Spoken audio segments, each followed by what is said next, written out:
Urdu cover के मुअज़्ज़िज़ दोस्तों, क्या आप जानते हैं कि दरियाए नील में आज भी मिस्री लोग गुड़िया क्यों फेंकते हैं और हर साल 17 जून को दरियाए नील में तुग़यानी क्यों आती है?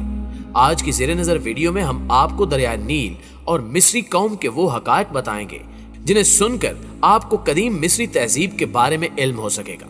लिहाजा इस मालूमाती वीडियो को शुरू से लेकर आखिर तक जरूर देखिएगा और अगर वीडियो पसंद आए तो इसे लाइक करते हुए हमारी हौसला अफजाई जरूर कर दीजिएगा। नाज़रीन मोहतरम, मिस्री बाशिंदे हजारों सालों से दरिया नील के किनारे आबाद हैं। इस तवील मुद्दत में बहुत से इनकलाब आए, मुतअद्दिद कौमें आती जाती रही, लेकिन खास मिस्री नमूना या स्ट्रक्चर जूं का तू रहा। यूनान के कदीम मुअर्रिख हरुदवेश ने कहा था कि मिस्र नील का अतिया है।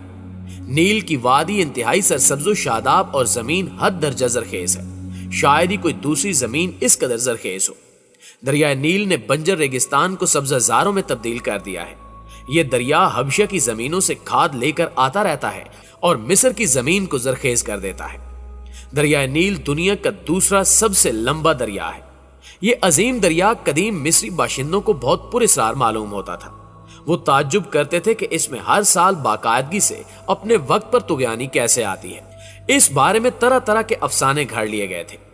एक अफसाना यह था कि इसमें देवी हर साल एक आंसू गिराती है जिसके सबब नील में हैरत अंगेज तुग़यानी आ जाती है। वक्त गुजरने के साथ साथ ये अफसाना, ये कहावत बेमानी होती चली गई। इसके अलावा भी दरिया नील से चंद अहम रिवायात जोड़ी जाती हैं जिनमें गुड़िया फेंकने की रस्म बहुत मशहूर है। कदीम जमाने में यही दरिया आमदो रफ्त का एक बहुत बड़ा जरिया था, इसलिए कदीम मिस्री बाशिंदे दरिया नील की पूजा किया करते थे।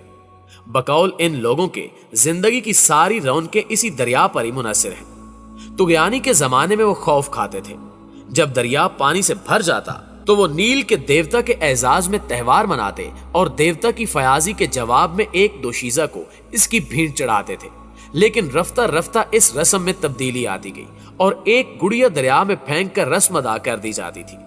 इसी तरह दरिया नील में तुग़यानी की एक रात भी मुकर्रर थी और उसी रात से मिस्र के लोग खौफ खाते थे।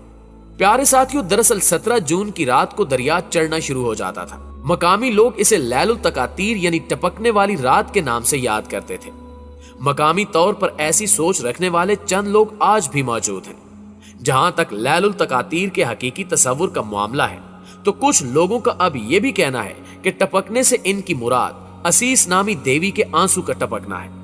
इसके बरक्स कुछ लोगों का मानना है कि दरिया में पानी की वाफिर मिकदार के बायस पानी किनारों से बाहर निकलता रहता था, इसलिए सैलाब की पहली रात को लैलुल तकातीर कहते थे। मिस्री बाशिंदे बादबानी कश्तियों के जरिए शुमाल से जनूब की तरफ दरिया के रुख पर सफर करते थे। दरिया के जरिए नकलो हमल की इस सहूलत के सबब मिस्रियों ने फन तामीर में हैरत अंगेज तरक्की की। मुअर्रिखीन की यह राय है कि अगर दरिया नील न होता तो शायद मिस्री फन तामीर इतनी तरक्की न कर पाता। यह दरिया नील ही था जिसके जरिए आसान नकलो हमल से मिस्री बाशिंदे भारी भरकम पत्थर दूर दराज के मकामात से लाए और आली शान इमारतें बनाकर दुनिया को हैरत में डाल दिया। बड़ी आबी गुजरगाह होने की वजह से यहाँ के कदीम लोगों ने जहाज और कश्तियां बनाने में हैरान कुन हद तक मुहारत हासिल कर ली। इसकी बदौलत ये मुल्क इस कदर मालदार हो गया कि इंसानी तारीख का पहला आला तमद्दुन यहीं से शुरू हुआ। उन्होंने दरिया की इंजीनियरिंग और जमीन की पैमाइश का इल्म सीखना जरूरी समझा। अहले मिस्र को फन तामीर के मैदान में जिस कदर कमाल और दस्तरस हासिल थी, वो महारत दुनिया के किसी और मुल्क और कौम को नसीब ना हो सकी। दोस्तों, आजकल मिस्र के 3 शहर अजायब घरों में बदल चुके हैं, जिसमें कदीम थबस नामी शहर भी शामिल है, जहां इब्तिदाई दौर के मिस्रियों के सतून दार ऐवान और मंदिरों के आसार कदीमा निहायत वसी इलाके में फैले हुए हैं। कदीम थबस और मौजूदा मक्सर के मोहल्ले वकू पर करनक का मंदिर इंसानी सनत की तारीख में अजीबो गरीब चीज है। एक नामवर अमरीकी मुअर्रिख जेम्स ब्रिस्टेड ने करनक के मंदिर की सैर का अहवाल इन अल्फाज में बयान किया था कि सतूनों का इतना बड़ा ऐवान इंसानों ने आज तक नहीं बनाया जितना इस मिस्री इमारत में मौजूद है। इसके दालान के सतून 69 फुट बुलंद और चोटी पर एक सतून इतना वसी है कि इसके ऊपर 100 आदमी एक साथ खड़े हो सकते हैं। इसके हर तरफ बुलंद मखरूती मीनार और फिरौनों के देव पैकर मुजस्मे बने हुए हैं। इन सब पर शोख रंग कर दिए गए हैं। इन्हीं में जा बजा सोना और चांदी अपनी चमक दिखाते नजर आते हैं। गोया फन तामीर की अजमत और शान बढ़ाने में نقاش اور بت تراش نے اپنی فنی مہارت کو چار چاند لگا دیے ہیں۔ اصل میں یہاں کے بلند ستون مختلف درختوں کی صورت میں بنائے گئے ہیں اور ان کے سرے کھلے ہوئے پھول کی مانند بنائے گئے ہیں۔ مصر کا سکندریہ شہر بھی انتہائی نایاب ہے، جہاں یونانی اور رومی عہد کی باقیات کے آثار ملے ہیں۔ تیسرا شہر قاہرہ ہے، وہاں ابتدائی مسلم عہد کے مقابر و محلات اور ایک سے ایک شاندار مسجد اور مکانات کے آثار موجود ہیں۔ قدیم مصر کی یادگار تعمیرات کا اولین سال جو محکمہ آثار قدیمہ کے علم میں آیا وہ 3200 قبل مسیح کا ہے، مگر اس وقت بھی ان کی تہذیب بہت ترقی کر چکی تھی۔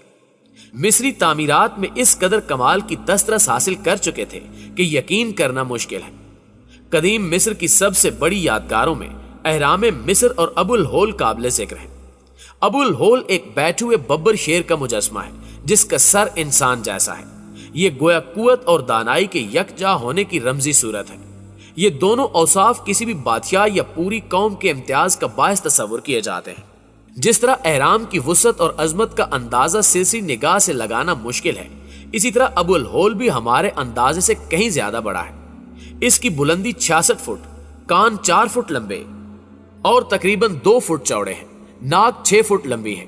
اگر ہم کان کے اوپر کھڑے ہو کر ہاتھ بڑھائیں تو بھی ہاتھ بالوں تک نہیں پہنچ سکتے۔ ناظرین گرامی، اہرام مصر 5 زمروں میں تقسیم کیے گئے ہیں۔ سب سے قدیم پائے تخت منفس کے گرد و پیشی بنے ہوئے ہیں۔ یہ مقام موجودہ قاہرہ سے چند کلومیٹر کی دوری پر واقع ہے۔ گیزا کے اہرام سب سے مشہور ہیں۔ ان جناتی عمارتوں کو دیکھ کر ہمیں اندازہ ہوتا ہے کہ انہیں بنانے والی قوم کس قدر دولت مند اور مرکزی حکومت کس قدر صاحب اختیار اور مضبوط ہوگی۔ کیوپس کے بڑے اہرام کا مصری نام خفو تھا۔ اس عظیم عمارت کو دیکھ کر ہی اس کی تعمیر کے لیے کی گئی محنت کا اندازہ لگایا جا سکتا ہے۔ نیو یارک کے قریب آزادی کا بت نصب ہے۔ اس وقت تک اس کے طول و عرض کا صحیح اندازہ نہیں ہو سکتا جب تک اس کے آخری حصے پر چڑھا نہ جائے۔ یہی حال بڑے پیمانے پر گیزا کے حرم کبیر کا ہے۔ اسے 23 لاکھ سے زائد پتھروں کی مدد سے بنایا گیا ہے، جبکہ بعض ایک سالم پتھر کا وزن 150 ٹن ہے۔ اسے تعمیر کرنے میں 20 برس تک 1 لاکھ مزدور روزانہ کام کرتے رہے تھے۔ اس کے نچلے حصے کا رقبہ 5 لاکھ مربع فٹ سے زیادہ ہے۔ اگرچہ ایک زمانہ گزرنے کے بعد اس کے بہت سے پہلو کھس گئے ہیں اور سابقہ طول و عرض میں کمی آ گئی ہے، پھر بھی اس کا زیریں حصہ 750 فٹ چوڑا اور بلندی 450 فٹ ہے۔ قدیم عوامی مصر میں مشرکانہ رسومات بھی پائی جاتی تھی۔ مصر میں موت کے بعد اس دنیا میں ہی دوبارہ جی اٹھنے کا تصور موجود تھا۔ وہ کہتے تھے کہ دنیا میں زندگی بسر کرنے والے کا جسم اس کے مرنے کے بعد بھی زندہ رہتا تھا۔ قبر، حنوت اور مجسمے اس لیے بنائے جاتے تھے۔ آگے چل کر مصریوں کا تصور عدم فنا ایک خاص دیوتا کی پرستش پر آ کر رک گیا۔ اسے اوسرس کہتے تھے۔ اس سے مراد دریائے نیل بھی تھا۔ ایک مصری دیوتا نے اپنی محبوبہ ایسس سے شادی کر لی تھی۔ ایسس سے مراد زمین اور زمین کی زرخیزی تھا۔ وہ سورج دیوتا کو آمون کہتے تھے، جو روزانہ مرتا تھا اور روزانہ ہی زندہ ہو جاتا تھا۔ وہی تمام دیوتاؤں کا باپ تھا۔ جی تو پیارے ساتھیوں، یہ تھی ہماری آج کی ویڈیو۔ آپ دوستوں کی رائے آج کی اس ویڈیو کے حوالے سے کیا کہتی ہے، کمنٹ کر کے ہمارے ساتھ شیئر ضرور کیجیے گا۔ انشاءاللہ آپ سے ملاقات ہوتی ہے اگلی ویڈیو میں۔ تب تک اپنا خیال رکھیے۔ اللہ نگہبان۔